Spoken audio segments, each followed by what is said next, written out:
இன்றே டவுன்லோட் செய்து உங்கள் ஃபேவரட் ஷோக்களை என்ஜாய் பண்ணுங்க. அவர் வர ரொம்ப கோவமா போனாரே. பாவம், அந்த பசங்களை போய் என்ன சொன்னாருன்னே தெரியல. அவங்கள எதுவும் சொல்லாதீங்க சார், எல்லாம் என்னோட தப்பு தான். கண்ணு ரொம்ப வலிச்சதாலதான்.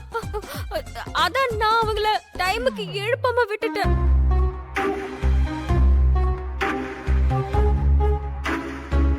ஐயோ, என்ன நடக்குதுன்னே தெரியலையே.